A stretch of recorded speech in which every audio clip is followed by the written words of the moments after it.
નમસ્કાર વિદ્યાર્થી મિત્રો, તપોવન ગ્રુપમાં આપ સૌનું સ્વાગત છે. મિત્રો આપણે જોઈએ છીએ તપોવન ગ્રુપ દ્વારા તૈયાર કરેલા 26 મોસ્ટ આઈએમપી ક્વેશ્ચન પેપરનો સેટ એમનું વિડીયો સોલ્યુશન. મિત્રો ગત વિડીયોની અંદર આપણે વિષય જે છે ઇંગ્લિશ પેપર નંબર 1નું સેક્શન એ અને બી નું સંપૂર્ણ સોલ્યુશન જોયું. મિત્રો આ વિડીયોની અંદર આપણે પેપર નંબર 1 વિષય English section number C, D અને એ નું સોલ્યુશન જોવાનું છે. ઓકે, ચાલો જોઈએ.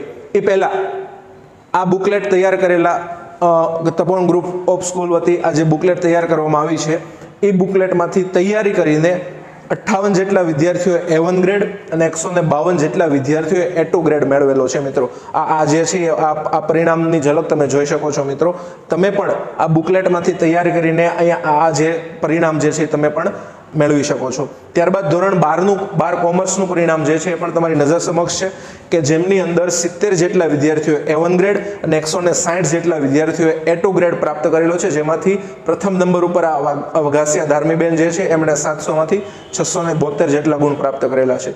ત્યારબાદ ધોરણ 12 સાયન્સનું રિઝલ્ટ જે છે એમાં 16 જેટલા વિદ્યાર્થીઓ A1 ગ્રેડ તેમજ 74 જેટલા વિદ્યાર્થીઓએ A2 ગ્રેડ પ્રાપ્ત કરેલો છે.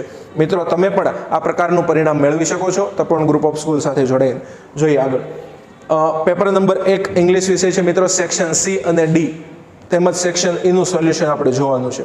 એ પહેલા મિત્રો સેક્શન સી જે છે અને સેક્શન ડી આ બંને સેક્શન મિત્રો આપણે જાણીએ છીએ કે સંપૂર્ણ ગ્રામરને આધારિત છે મિત્રો. અને ગ્રામરની અંદર પણ હવે આપણને મોસ્ટ ઓફ બધા એવા ટોપિક મળ્યા છે કે જેમની અંદર આપણને ઓપ્શન મળે છે મિત્રો. તો આપણે બહુ જ સારી રીતે આને યાદ રાખીને આપણો સ્કોર, આપણા જે માર્ક્સ જે છે બહુ સારી રીતે આપણે લાવી શકીએ છીએ. ઓકે, જોઈએ મિત્રો સેક્શન સી ની શરૂઆત કરીએ.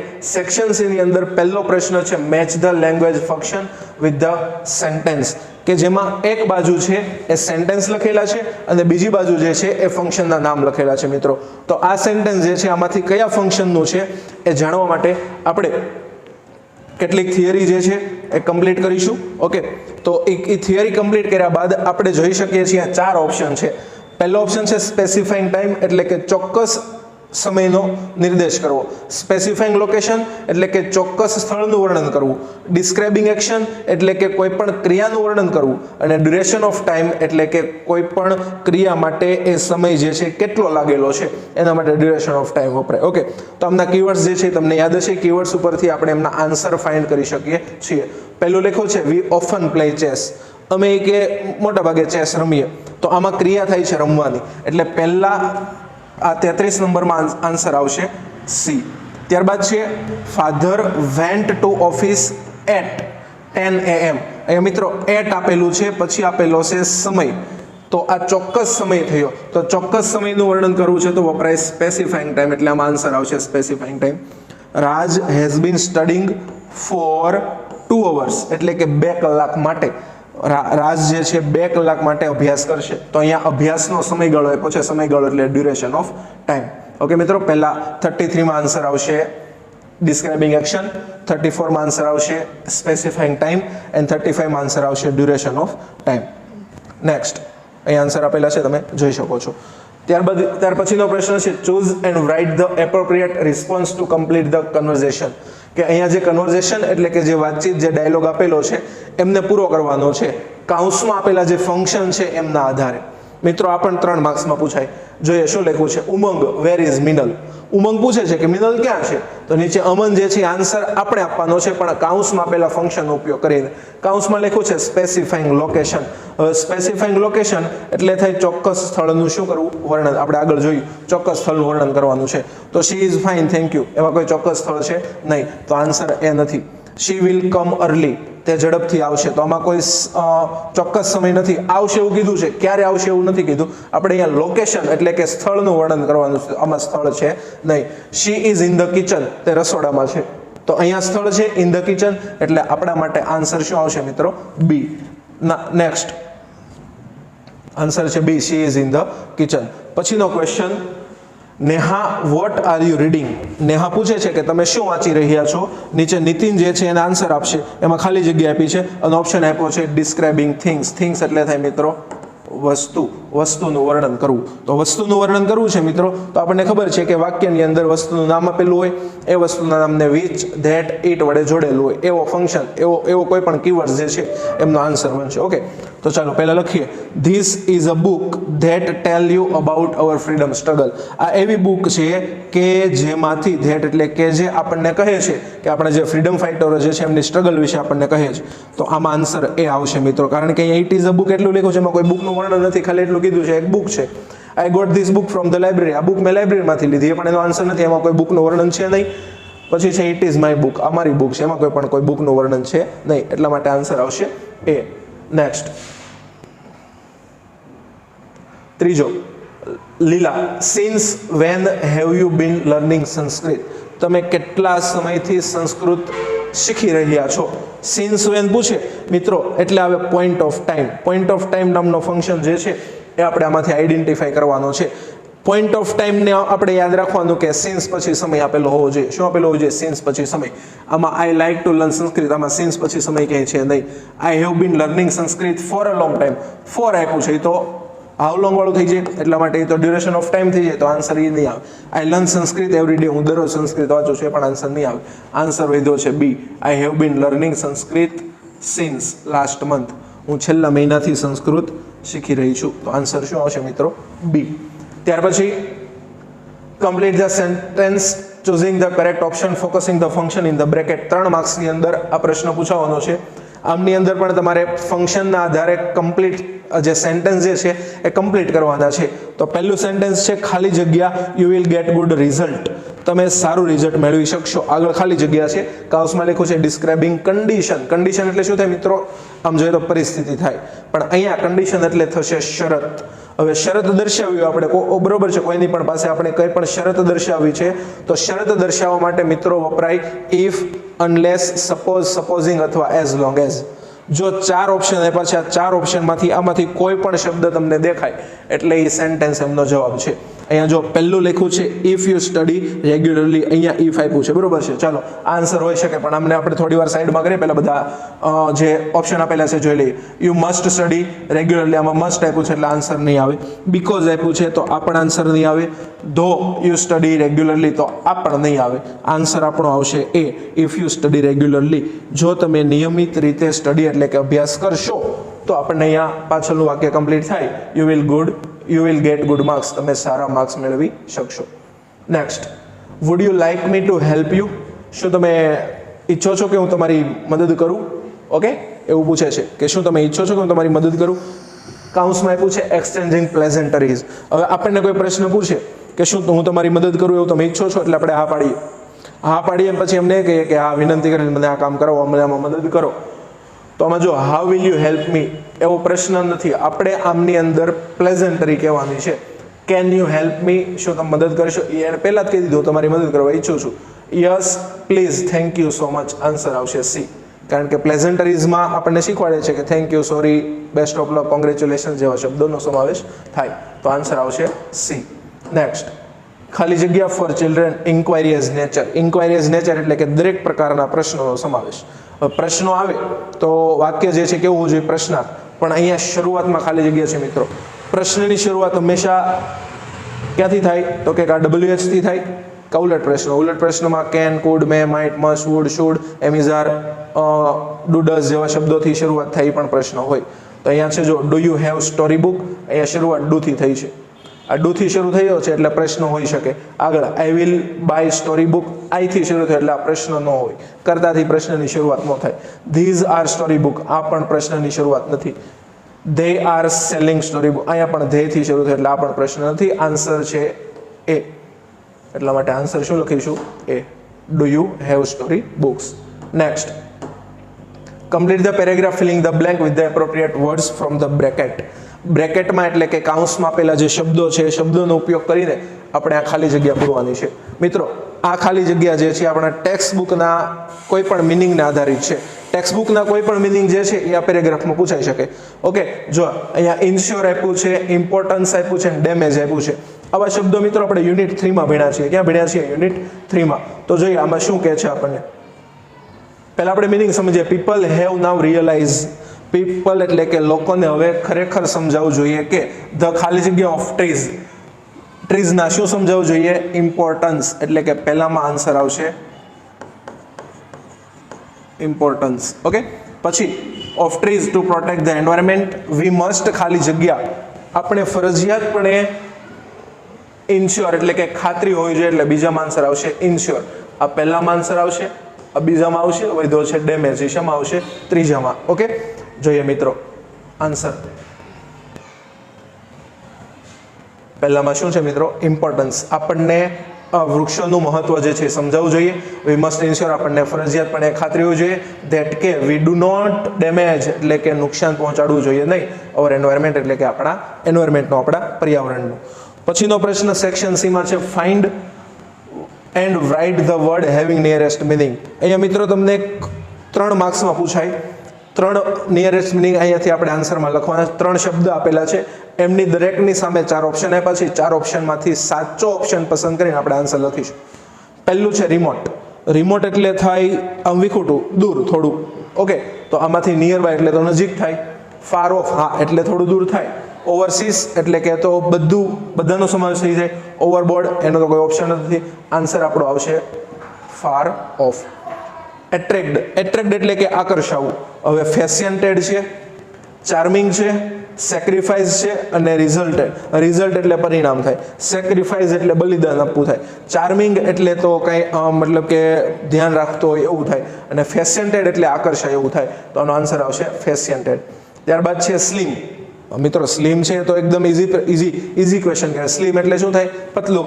આમાંથી પ્લમ્પ, ટોલ, થીન અને ફેટ, આમાંથી પતલો આન્સર આનો આવે થીન, એટલે આમાં આન્સર આવશે મિત્રો થીન. અહીંયા સેક્શન સી પૂરો થાય મિત્રો. આગળ જોઈએ સેક્શન ડી. સેક્શન ડી નો પહેલો પ્રશ્ન મિત્રો ડાયરેક્ટ ઇનડાયરેક્ટ સ્પીચ પૂછાય. 2 માર્ક્સમાં, પહેલા 3 માર્ક્સમાં પૂછાતું કે જેમાં તમારે આખા ડાયલોગનો ઇનડાયરેક્ટ કરવાનું હોય. અહીંયા માત્ર ને માત્ર તમારે અહીંયા આપેલી 4 ખાલી જગ્યા પૂરવાની છે, પણ એમના માટે પણ તમને આખું ઇનડાયરેક્ટ આવડવું જોઈએ. શું કામ? અહીંયા લખું જો Riya what are you reading now, તમે અત્યારે શું વાંચી રહ્યા છો એવું રિયા પૂછે છે, બરોબર છે.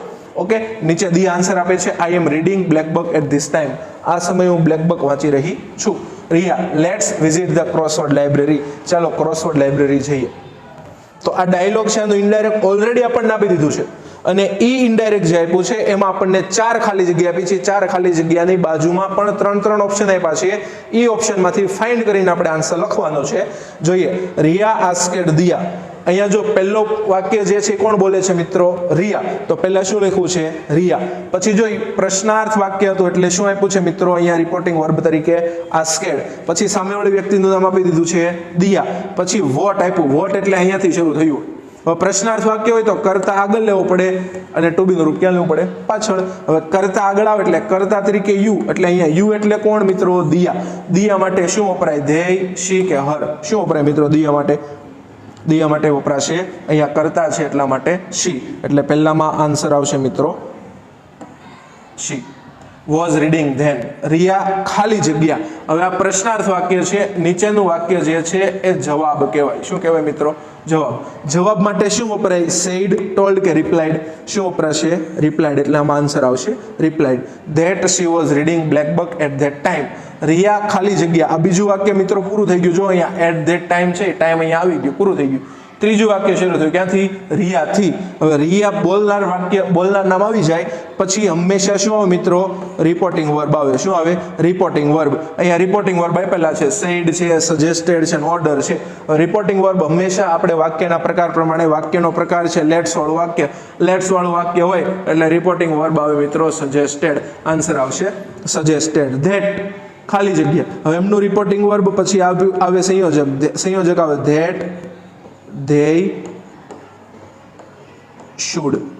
ધેટ they should જે છે એ શું આવે? એમનું રિપોર્ટિંગ વર્બ. તો મિત્રો એમાંથી ધેટ જે છે એ આપણને ઓલરેડી આપી દીધું છે, બરોબર અહીંયા સવાલમાં. તો વધુ શું? they should. અહીંયા જો 3 option they should, he should અને we should. આન્સર શું આવશે મિત્રો? they should. પહેલામાં આન્સર આવશે she, બીજામાં આન્સર આવશે રિપ્લાઇડ, ત્રીજામાં આવશે સજેસ્ટેડ અને ચોથામાં આવશે that they should. Next answer જોઈ લ્યો. she, replied, suggested, they should. Join the sentences using the appropriate conjunction in the bracket. આગળનો પ્રશ્ન છે કે કાઉન્સમાં આપેલા જે કન્જક્શન છે એમનો ઉપયોગ કરીને વાક્યોને જોડવાના છે. 3 માર્ક્સમાં પૂછાય મિત્રો. વાક્ય જોડવાના છે, આપણે ફક્ત આન્સર નથી લખવાનો. જોઈએ શું છે. That is the house. આ ઘર છે. It belongs to my grandfather, કે જે મારા ગ્રાન્ડફાધરના વતી અમને મળેલું છે. તો જો અહીંયા ઉલ્લેખ તમને ખબર છે મિત્રો શાનો થયો? પહેલા વાક્યમાં ઉલ્લેખ થયો ઘરનો, એટલે કે હાઉસનો. હવે પ્રથમ વાક્યમાં જો વસ્તુનો ઉલ્લેખ હોય, એ જ વસ્તુનો ઉલ્લેખ બીજા વાક્યમાં હોય તો એમને આપણે વીચ વડે જોડી શકાય. શાના વડે જોડી શકાય? વીચ વડે. તો અહીંયા કાંઈ નથી કરવાનું. આ ઈટ અને આ ફૂલ સ્ટોપ છે કાઢી નાખવાનું છે. એમની જગ્યાએ વચ્ચે લખવાનું છે મિત્રો વીચ. એટલે તમારો આન્સર જે છે એ કમ્પ્લીટ થઈ જશે. જોઈએ જો ધેટ ઇઝ ધ હાઉસ, પછી અહીંયા ફૂલ સ્ટોપ અને ઈટની જગ્યાએ શું આપેલું છે? Which belongs to my grandfather. Next, my cousin Nand will eat a sandwich. My cousin Nand જે છે એ સેન્ડવિચ ખાશે. He will eat a panipuri, એ પાણીપુરી ખાશે. બંનેની અંદર અલગ અલગ શું છે? તો કે અહીંયા જે છે શું આપ્યું છે મિત્રો? સેન્ડવિચ આપ્યું છે. અને અહીંયા જે છે એ શું આપ્યું છે? આ પાણીપુરી અને અહીંયા સેન્ડવિચ. આટલું અલગ છે મિત્રો, બીજું બધું સરખું છે. અહીંયા જો બટ તો વિરોધાભાસ દર્શાવવા વપરાય, એન્ડ એટલે અલગ અલગ ક્રિયાઓને જોડવા વપરાય. અહીંયા આઈધર ઓર આપ્યું છે. આઈધર ઓર એટલે શું થાય? આ અથવા તે. તો આપણે આને આઈધર ઓર વડે જોડીશું. હવે આઈધર ઓર વડે જોડીએ ને તો પહેલા લખવાનું માય કઝિન નંદ વિલ ઈટ. જે વસ્તુ બંને વાક્યમાં સરખી છે પહેલા લખવાનું. આટલું લખાઈ જાય ઈટ સુધીનું, પછી પહેલા લખવાનું આઈધર, પછી લખવાનું સેન્ડવિચ, પછી લખવાનું ઓર, અને પછી લખવાનું પાણીપુરી. આ જે છે તમારે શું થઈ જશે મિત્રો? આન્સર. જોઈ લઈએ answer. My cousin Nand will eat either a sandwich or a panipuri. Next, eat good food. સારો ખોરાક ખાવો. You will fall ill. તમે બીમાર પડશો. સારો ખોરાક ખાવો, તમે બીમાર પડશો. આ બે વાક્યોનું ગુજરાતી છે. આપણે એના ઓપ્શન જોઈએ. સો ધેટ, કે જેથી. સારો ખોરાક ખાવો કે જેથી તમે બીમાર પડશો? નહીં. સો એટલે તેથી અથવા માટે અથવા પરિણામે. સારો ખોરાક ખાવો પરિણામે તમે બીમાર પડશો? નહીં. અધરવાઇઝ એટલે શું થાય મિત્રો? નહીતર. હા, નહીતર. જો સારો ખોરાક ખાવો નહીતર તમે શું પડશો? બીમાર. એટલે આન્સર શું આવશે? Otherwise. Next, rewrite the paragraph filling in the blank with appropriate words in the brackets. મિત્રો આ જે ટોપિક છે ને એડિટિંગ છે. બહુ સરળ થઈ ગયું એડિટિંગ. પહેલા એડિટિંગ જે છે એમાં નીચે અંડરલાઈન કરેલી આવતી, એની જગ્યાએ તમારે કોઈ સાચો શબ્દ મૂકવાનો હોય. આખું તમને જેટલું પણ આવડતું એ બધું વિચારવાનું. બધું વિચારીને પછી એમાંથી સાચો આન્સર લખવાનો. અહીંયા એવું નથી. હવે ખાલી જગ્યા પૂછાય, એ ખાલી જગ્યામાં જે કંઈ પણ સાચો જવાબ આવતો હોય આપણે લખવાનો. તો એના માટે આપણને પહેલાં તો છે ને મિનિંગ આવડવો જોઈએ મિત્રો. શું આવડવો જોઈએ? મિનિંગ. જોઈએ મિનિંગ શું છે. Once they lived a rich. એક વખત ત્યાં રહેતો તો. રીચ એટલે કે ધનવાન. મેન, મેઇન અને મેન. જો આ મેઇન એટલે મુખ્ય થાય, મુખ્ય નો રહે. મેન એટલે આ મેન એક વચન, આ મેન બહુવચન. એક માણસ કે ઘણા બધા માણસો. હવે અહીંયા જો આપ્યું છે એટલે એક જ હોય. કેટલો હોય? એક જ. તો એક જ માટે શું વપરાય? આ મેન. એટલે પહેલામાં આન્સર આવશે man. In a city of China. ચાઇનાની સિટીમાં. હી હેડ એમને હતા ખાલી જગ્યા સર્વન્ટ્સ ઇન હિઝ હાઉસ. એમના ઘરમાં ખાલી જગ્યા સર્વન્ટ્સ એટલે સેવકો, નોકરો હતા. જો સર્વન્ટ્સ બહુવચન છે. બહુવચન છે તો મચ, મોર અને મેની છે. આપણને ખબર છે મોર એટલે વધારે થાય, મોર સર્વન્ટ એટલે વધારે સર્વન્ટ્સ હતા, એવું ન આવે. મચ સર્વન્ટ, મચ જે છે ગણી ન શકાય એના માટે હોય. સર્વન્ટ્સ તો ગણી શકાય, એટલે ઘણા બધા સર્વન્ટ હતા. એટલે શું આવશે મિત્રો? મેની. બીજી ખાલી જગ્યામાં આન્સર શું આવશે? મેની. અમોંગ ખાલી જગ્યા, એમાંથી. કોનામાંથી? એ સર્વન્ટ્સમાંથી. એ સર્વન્ટ્સ એટલે સેવકો, એમાંથી. ધેય એટલે તો તેઓ થાય. ધેમ એટલે તેઓનું, એટલે તેમાંથી. એટલે બીજામાં આન્સર આવશે, સોરી ત્રીજામાં આન્સર આવશે ધેમ. ઓકે, આન્સર ચેક કરી લઈએ ફટાફટ. પહેલામાં મેન, બીજામાં આવ્યું હતું આપણે મેની, અને ત્રીજામાં આવશે ધેમ. ચાલો next question. Do as directed. 4 માર્ક્સની અંદર મિત્રો સેક્શન ડીમાં ડુ એઝ ડાયરેક્ટ પૂછાય, જેમની અંદર 5 ટોપિક તૈયાર કરવાના. Change in gender, change in tense, change in pronouns, change in number અને મુખ્ય ચેન્જ ઇન વોઇસ. એમાંથી કમ્પલસરી એક પેરેગ્રાફ જે છે ચેન્જ ઇન વોઇસ એટલે કે એક્ટિવ તથા પેસિવ વોઇસનો આપણને પૂછાય છે. ઓકે મિત્રો, જોઈએ પહેલો paragraph. Mona and Tina have a dog. They like their dog. They play with their dog in the garden. They give milk and bread to their dog. હવે અહીંયા આપ્યું છે મોના એન્ડ ટીના, એનું આપણે કરવાનું છે કેતન. જો આને પ્રોનાઉન્સ એટલે કે સર્વનામમાં ફેરફાર કરવાનો છે. હવે સર્વનામમાં ફેરફાર કરીએ ને ત્યારે મિત્રો ઘણી બધી વસ્તુનું ધ્યાન રાખવાનું. એક તો ક્રિયાપદો, કર્તા, સજીવ કર્મ હોય, આ બધી વસ્તુનું ધ્યાન રાખવાનું. હવે જો બે હતું એનું એક થઈ ગયું તો હવે વચન ફેરફાર થાય, મતલબ કે એક વચનમાં બહુવચનમાંથી એક વચન કરવું પડશે. તો જો મોના એન્ડ ટીના સાથે હેવ વપરાય, અહીંયા શું વપરાણું? હેઝ. A ડોગનું a dog. હવે અહીંયા ધ્યેય છે એ આ બંને માટે હતું, બરોબર છે. તો કેતન માટે શું વપરાય મિત્રો? હી. તો અહીંયા શું આવશે? હી. હવે જો અહીંયા લાઈક આપ્યું છે, શું આપ્યું છે? લાઈક. હવે લાઈક જે છે એ V1 કહેવાય. વર્તમાન કાળ હોય તો ધેયની સાથે લાઈક એટલે કે V1 વપરાય, પણ હીની સાથે વપરાય V5 એટલે અહીંયા આવશે લાઇક્સ ધેર ડોગ. ધેય પાછું અહીંયા ધેય એવું મિત્રો, ધેયનું શું થઈ જશે? હી. અહીંયા પ્લે એવું, પ્લેનું શું થઈ જશે? પ્લેસ. વિથ અહીંયા ધેર આવ્યું. આ ધેર જે છે ને બહુવચન કહેવાય, એમનું એક વચન આપણે અહીંયા લખીશું હિઝ. શું આવશે અહીંયા? His dog in the garden. They ફરી વખત ધે એવું, એનું શું થઈ જશે મિત્રો? હી. ગીવનું શું થઈ જશે? Gives. Milk and bread to their એવું, ફરી વાર ધેરની જગ્યાએ આવશે હિઝ. તો આટલા પ્રકારના ફેરફાર જે છે આ પેરેગ્રાફમાં થાય મિત્રો. એક વાક્ય સાચું લખો તો અડધો માર્ક્સ મળશે, એક વાક્યમાં એક પણ પ્રકારની ભૂલ કરશો તો અડધો માર્ક્સ કપાશે. બે ભૂલ કરો, ત્રણ, ગમે એટલી ભૂલ કરો, એક વાક્યમાં એક ભૂલ કરશો એટલે અડધો માર્ક્સ તમારો અહીંયા કટ થશે. આન્સર તમે જોઈ શકો છો અહીંયા આપેલો છે. Next 52. Sonam plays badminton in the evening. Saira cooks food in the morning. The boys play cricket for the whole day. Father reads newspaper in the afternoon. Start like this. Badminton is played. તો જો મિત્રો અહીંયા changes શું થયો? તો અહીંયા main changes થયો કે અહીંયા વાક્ય છે સોનમથી શરૂ થયું, અહીંયા બેડમિન્ટનથી શરૂ થયું. બેડમિન્ટન જે છે આ વાક્યનું કર્મ કહેવાય. કર્મ એટલે કે ઓબ્જેક્ટ. તો વાક્યની શરૂઆત ઓબ્જેક્ટથી ત્યારે જ થાય જ્યારે વાક્યનું પેસિવ કરવાનું હોય. એટલે આ પેરેગ્રાફનું આપણે પેસિવ કરવાનું છે.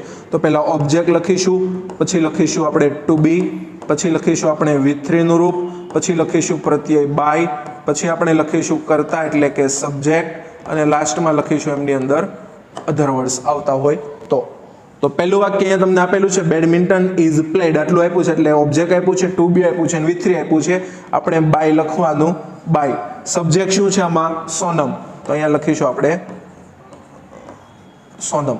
અન્ય શબ્દ આપ્યા છે in the evening, full stop. પહેલું વાક્ય પૂરું થઈ ગયું. બીજું, Saira cooks food in the morning. તો આમાં સાયરા કરતા કહેવાય, કુક્સ ક્રિયાપદ કહેવાય, ફૂડ કર્મ કહેવાય. કર્મથી શરૂ કરીએ એટલે પહેલા લખાય હંમેશા ફૂડ. હવે કાળ પ્રમાણે ટુ બી નું રૂપ લખવાનું. કાળ વર્તમાન છે, જો અહીંયા કેમ ખબર પડે? કુક્સ આપ્યું છે એટલે ફૂડની સાથે લખાય ઇઝ. કુકનું V3 લખાય મિત્રો કુકડ. Is cooked. પછી પ્રત્યય આવશે મિત્રો એમાં બાય, પછી કરતા આવશે સાયરા, પછી અન્ય શબ્દ આવશે ઇન ધ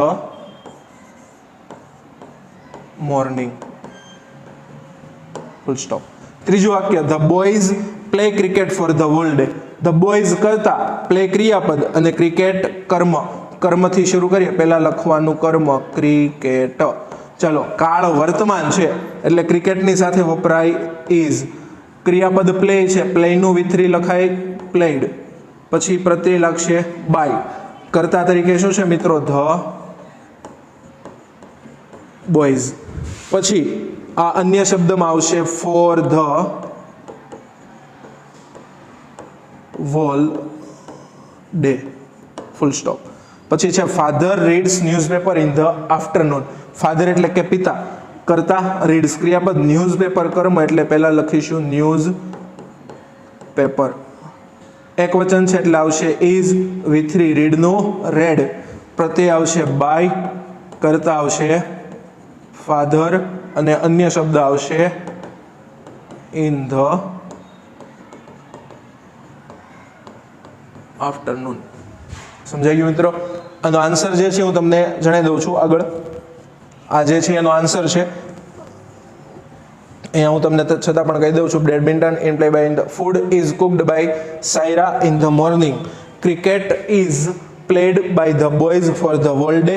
ન્યૂઝપેપર, અહીંયા મિત્રો ઇઝ આવશે, ન્યૂઝપેપર જે છે એ એક છે એટલા માટે is read by father in the afternoon. પછી છે select the question to the get underline words a parts as their answer. અને WH ક્વેશ્ચન્સ તરીકે ઓળખાય મિત્રો. Kiran selected the white shirt. કિરણે કેવો શર્ટ સિલેક્ટ કર્યો? વ્હાઇટ. એટલે કેવો, એટલે આમ આન્સર આવશે બી, વિચ શર્ટ. દે વોટેડ ફોર રચના. કોના માટે? તો કે રચના માટે. કોના માટે? એટલે whom થી આન્સર બનશે, આન્સર આવશે એ. whom did they vote? he is Mrs. શાહ's son. તે મિસિસ શાહનો. કોનો? એટલે whose, એટલે આન્સર આવશે ડી, whose. ત્યારબાદ સેક્શન ઈ. મિત્રો સેક્શન ઈ એમની અંદર જેટલી પણ બને એટલી તમારે વધારેમાં વધારે પ્રેક્ટિસની જરૂર પડશે મિત્રો. સેક્શન ઈ નથી તમારે સમજવાનો વિષય, લેખનનો વિષય છે, લખવાનો વિષય છે મિત્રો. એમની અંદર નિબંધ, ઈમેલના થ્રુમાં રિપોર્ટ અને પિક્ચર ડિસ્ક્રિપ્શન પૂછાય. તો નિબંધ જે છે મેક્સિમમ તમારે 2 પેજનો લખવાનો. એમની અંદર બને ત્યાં સુધી વધારેમાં વધારે પેરેગ્રાફ પાડો. 5 થી 6 7 લીટી થાય એટલે નવો પેરેગ્રાફ પાડો. દરેક વાક્ય રચના સાચી લખો. સાચા કાળનો ઉપયોગ કરો. કયા કાળમાં કયું ક્રિયાપદ લખાય છે એ જોઈ લો. અને જે પોઈન્ટ આપ્યા છે દરેક પોઈન્ટનો સમાવેશ એમની અંદર થઈ જાય એટલું આપણે ધ્યાન રાખીને નિબંધ જે છે કમ્પ્લીટ કરી શકીએ. બીજી એક અગત્યની વાત કે આપણને બોર્ડની પરીક્ષામાં 3 નિબંધ પૂછાય છે, એમાંથી 1 લખવાનો છે. આ 3 નિબંધ હંમેશા આપણી ટેક્સ્ટ બુકના 10 યુનિટ છે એમને આધારિત કોઈ પણ એક નિબંધ હશે અને હશે જ મિત્રો. જેમ કે અહીંયા લખ્યું છે T is our best friend. આપણે 3જા યુનિટને આધારિત નિબંધ છે, જે આખો નિબંધ અહીંયા તમારી સમક્ષ સામે લખેલો છે. તમે ઈચ્છો તો આનો આખો સ્ક્રીનશોટ જે છે એ લઈ શકો છો. જેમની અંદર ટ્રીઝને લગતી દરેક બાબતો જે છે આપેલી છે. એમાં સ્લોગન લખેલા છે. તમે તમારી રીતે બીજો કોઈ પણ સ્લોગન જે છે એડ કરી શકો છો. પછી બીજો આ પણ એમનો બીજો પેરેગ્રાફ છે, the problem of home makers. મિત્રો આ 4થા યુનિટનો નિબંધ છે. હોમ મેકર્સ એટલે આ ઘરની જે ગૃહિણીઓ છે એમને લગતા પ્રોબ્લેમ, આ બધા એમના પ્રોબ્લેમના પોઈન્ટ છે. આ પોઈન્ટના આધારે તમે નિબંધ બનાવો. જો પહેલાં જે છે આખી ડિટેલ એમના વિશેની લખી નાખી છે, બરોબર છે. આ નિબંધ જે છે એમનો તમે સ્ક્રીનશોટ લઈ શકો છો. આમાં જો તમે દરેક જગ્યાએ સાચા કાળનો ઉપયોગ હોય, જ્યાં પણ નવું સેન્ટેન્સ શરૂ થતું હોય ત્યાં કેપિટલ અક્ષરથી શરૂ થતું હોય, નાનામાં નાની દરેક પ્રકારની જે બાબતો જે છે એમનું ધ્યાન રાખીને તમે તમારો નિબંધ કમ્પ્લીટ કરી શકો છો. પછી છે મેકિંગ માય વિલેજ અથવા સિટી બેટર. આપણે પહેલા યુનિટનો નિબંધ છે કે જેમાં આપણે અલગ અલગ 3 યુનિટની વાત 3 અલગ અલગ વિલેજની આપણે વાત કરેલી. આમાં પેરેગ્રાફથી નિબંધો આપેલા છે, જોઈ લો ફટાફટ. આ પેરેગ્રાફ 2, આ 3જો પેરેગ્રાફ છે, આ 4થો પેરેગ્રાફ છે, આ 5મો પેરેગ્રાફ છે, આ 6થો પેરેગ્રાફ, 7મો પેરેગ્રાફ અને 8મો પેરેગ્રાફ, અને નિબંધ પૂરો. પછી નિબંધ પછી પૂછાય છે ઈમેલ. અહીંયા લખ્યું છે મૃતક uncle write an email to his nephew. આ મૃતક જે છે એમના અંકલ, એમના નેફ્યુ એટલે કોને? મૃતકને જ હું લખે છે ઈમેલ. એના વિશે તો કે advise him how to improve his English. એમનું ઇંગ્લિશ કેવી રીતના ઇમ્પ્રૂવ કરી શકે. મિત્રો ઈમેલ લખવા માટે કઈ કઈ બાબતોનું ધ્યાન રાખવાનું? પહેલું તો ઈમેલ આઈડી સાચી લખવાની. બધી ઈમેલ આઈડી જે છે એ સ્મોલ અક્ષરમાં લખીશું. જો બધી જે છે એ સ્મોલ અક્ષરમાં. સબ્જેક્ટ લખવાનું ડિયર મૃતક કરીને એક પેરેગ્રાફ, 8 થી 10 લીટીનો પેરેગ્રાફ આવે અને છેલ્લે કન્ક્લુઝન આવશે. એમાં યોર લવિંગલી અથવા તો જે કંઈ પણ આવતું હોય એ આપણે લખી નાખશું. તો આ એનો ઈમેલ છે, ફટાફટ તમે એમનો પણ સ્ક્રીનશોટ લઈ શકો છો. ધેન પછી છે રિપોર્ટ. રિપોર્ટ પણ જે છે એ ઈમેલના આપવામાં આવે છે. રિપોર્ટ હંમેશા આગળના કોઈ પણ બનાવ, કોઈ ઘટના બને છે એમના આધારે લખવાનો છે. અહીંયા રિપોર્ટ આપેલો છે, તમારી સ્કૂલની અંદર નવા પ્રિન્સિપાલનું સ્વાગત કરવાનું છે, તો એમને આધારિત એક રિપોર્ટ જે છે એ અહીંયા લખેલો છે. તમે ફટાફટ આ રિપોર્ટ જે છે એ તમે જોઈ લો. ચાલો, ત્યારબાદ છેલ્લો પ્રશ્ન છે પિક્ચર ડિસ્ક્રિપ્શન. પિક્ચર ડિસ્ક્રિપ્શન એટલે ચિત્રનું વર્ણન કરવું. આપણને અહીંયા કોઈ પણ ચિત્ર આપ્યું છે એમના આધારે આપણે 10 સેન્ટેન્સ, અહીંયા 50 વર્ડ્સ લખ્યા છે એટલે 10 સેન્ટેન્સ બનાવો એટલે 50 વર્ડ થઈ જાય. પણ આપણા આગળના કોઈ એકાદા 2 સેન્ટેન્સ ખોટા હોય તો એ સેન્ટેન્સના કોઈ પણ પાછળ બીજા 2 એક્સ્ટ્રા સેન્ટેન્સ બનાવીએ તો માર્ક્સ કપાય નહીં. એટલા માટે આપણે આમની અંદર પણ 10 થી 12 સેન્ટેન્સ જે છે આપણે બનાવીશું. ચિત્રમાં દેખાતી દરેક વસ્તુઓ જે છે આપણે સેન્ટેન્સ સ્વરૂપે અહીંયા ઉતારવાની છે, બરાબર છે. આ છે આપણું પિક્ચર ડિસ્ક્રિપ્શન. તો સેક્શન ઈ જે છે એ તમારો ટોટલ 16 માર્ક્સનો છે. 16 માર્ક્સમાં રાઇટિંગ પોર્શન આવશે. મિત્રો આ વિડીયો માધ્યમથી તમે જોડાયા એમના બદલ તમારો ખૂબ ખૂબ આભાર. Thank you very much.